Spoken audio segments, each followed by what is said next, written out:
Salut à tous et bienvenue pour carton rouge numéro 7. On va refaire ensemble le débrief du match Lille-Saint-Étienne. Pour les fidèles, vous avez vu qu'on n'est pas dans le même cadre que d'habitude, mais c'est pas grave, on a des choses à se dire après ce triste Lille-Saint-Étienne.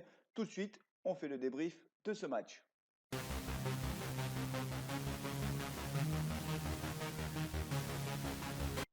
Les Stéphanois restaient sur 3 victoires consécutives et on espérait que les Stéphanois aillent chercher un résultat à Lille, au moins un match nul. Il faut rappeler que Lille est deuxième au classement, donc la tâche s'annonçait difficile pour les joueurs de Gasset. Et malheureusement, les Stéphanois se sont inclinés à Lille, 3 buts à 1. Ils se sont lourdement inclinés et si on regarde le déroulé du match, on constate que Jonathan Bamba, l'ancien Stéphanois, a fait beaucoup de mal à la défense stéphanoise. C'est lui qui a ouvert le score avant la 15e minute, d'une frappe enroulée dans le petit filet de Stéphane Ruffier, une belle frappe à l'entrée de la surface de réparation. Les Stéphanois sont revenus dans le match assez vite en réalité, puisque Kazri est allé chercher un penalty un peu plus de 10 minutes après l'ouverture du score par les Lillois, donc avant la 30e minute. Et c'était rigolo d'ailleurs parce que sur ce penalty, il y a eu un peu d'intox de la part des Lillois et Kazri a préféré laisser Cabella tirer ce penalty alors que c'était Kazri qui avait pris le ballon pour exécuter la sentence, mais finalement, face aux provocations lilloises, pour ne pas être trop déconcentré, il a préféré laisser Cabella tirer, qui a pris le gardien à contre-pied, le gardien Maignan à contre-pied. Ça faisait un partout. Et là, on s'était dit à ce moment-là, en tout cas moi, je me suis dit que les Verts avaient fait le plus dur en revenant au score et en tenant ce score jusqu'à la mi-temps, puisque à la mi-temps, les deux équipes étaient à un partout. Malheureusement, la deuxième mi-temps a très mal commencé, puisque Jonathan Bamba, encore lui, a doublé la mise et il a doublé la mise dès le début de la deuxième mi-temps d'une frappe qui c'est quasiment une copie conforme de son premier but, une frappe enroulée à l'entrée de la surface dans le petit filet opposé de Stéphane Ruffier. Cette fois-ci, le ballon passe entre les jambes de Saliba, mais ça ne change rien. Ça fait 2-1 pour les Lillois. Et là, j'ai senti que les Verts ont accusé le coup. Très clairement, ce deuxième but en début de deuxième mi-temps les a assommés en quelque sorte. Ils n'ont pas été capables de réagir. Et le troisième but de Pépé est anecdotique. C'est Bamba qui lui fait la passe. 3 buts à 1 au final pour les Stéphanois qui s'inclinent donc pour la deuxième fois de la saison. Ils s'inclinent chez le deuxième après s'être inclinés chez le leader. Donc on pourrait le dire de cette façon, finalement, perdre chez le leader, perdre chez le second du championnat, c'est peut-être pas si catastrophique. Je crois qu'il y a quand même des points que l'on doit revoir ensemble. Et donc, c'est ce que je vous propose de faire tout de suite.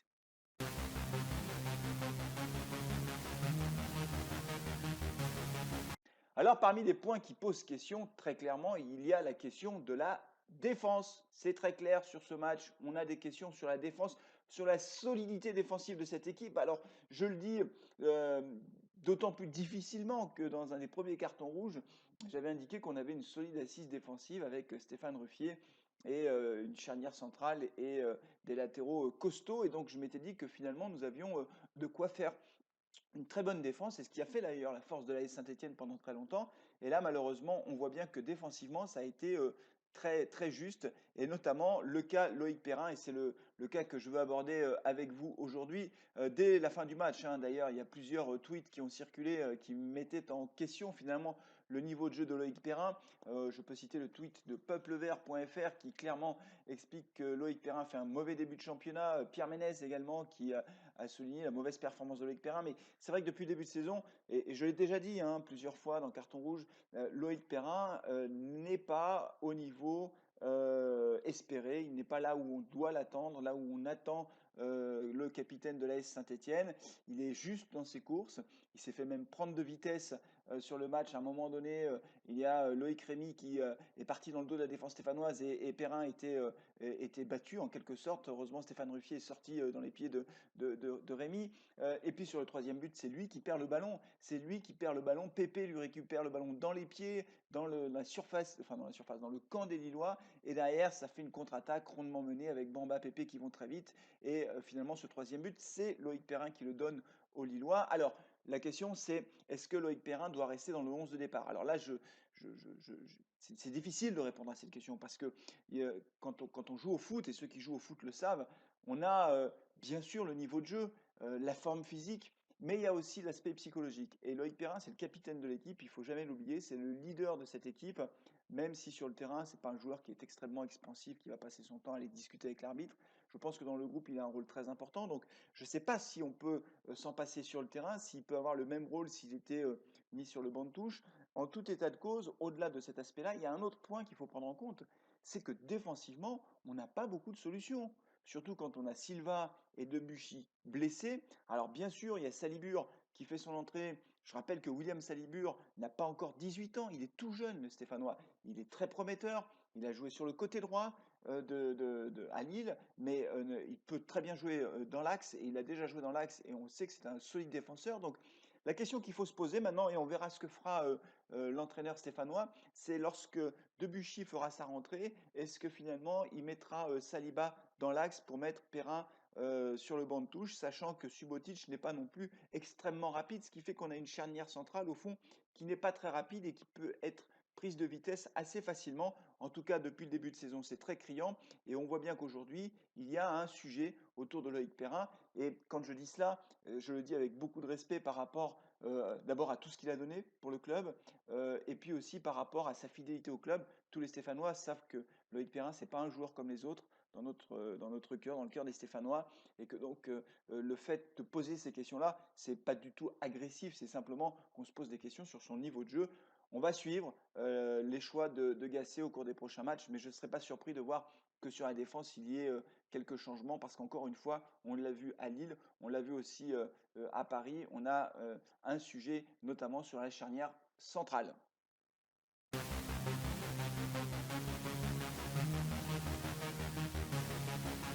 Le coaching de Gasset à Lille, je n'ai rien compris. Alors, je ne sais pas vous si vous avez compris ses choix tactiques. Alors, bon, il a décidé de titulariser Monet Paquet. C'était un peu une surprise parce que Diony, qui avait fait une bonne rentrée face à Monaco, pouvait très bien débuter ce match aussi, hein, avec Kazri excentré. Mais visiblement, le choix de Gasset, c'est de mettre Kazri en pointe. Il faut dire qu'il a marqué 4 buts depuis le début de championnat, donc ça peut se comprendre. La seule chose, c'est que donc Monet Paquet était titulaire, on avait Saliba à droite, Collode à gauche, donc composition classique hein, pour le reste avec Salibur et Cabella. Mais déjà, le premier choix de Monet Paquet interpelle. Et puis moi, là, ce que je n'ai vraiment pas compris, ce sont ces changements en cours de match. Je ne sais pas pourquoi il a fait rentrer. Alors, qu'il fasse rentrer Amouma, pourquoi pas qu'il fasse rentrer Nordin, oui, bien sûr, puisqu'il fait de très bonnes rentrées. Pour l'instant, quand il rentre en cours de match, il fait de bonnes prestations, ce jeune joueur. Mais il fait sortir Envila et Salibur. Alors, Salibur, peut-être parce que physiquement, il est peut-être un peu juste pour tenir 90 minutes, mais je ne comprends pas pourquoi il a fait sortir Mvila, parce qu'on a bien vu qu'au moment où Mvila sort, c'est Cabella qui prend sa place poste pour poste. On a Cabella qui descend d'un cran finalement, alors que c'est le joueur qui techniquement est le plus à même de créer le danger dans la surface de réparation. Et donc là, il joue en milieu défensif, à côté de Salnaès, et puis on a Monet Paquet qui reste sur le terrain. Monet Paquet qui, il faut le dire, n'a pas fait un bon match. On ne l'a pas vu. Je ne comprends pas pourquoi il n'a pas fait sortir Monet Paquet et Salibur et qu'il a laissé finalement KMP sur le terrain. C'est incompréhensible. Et puis alors, après, on est mené 2-1.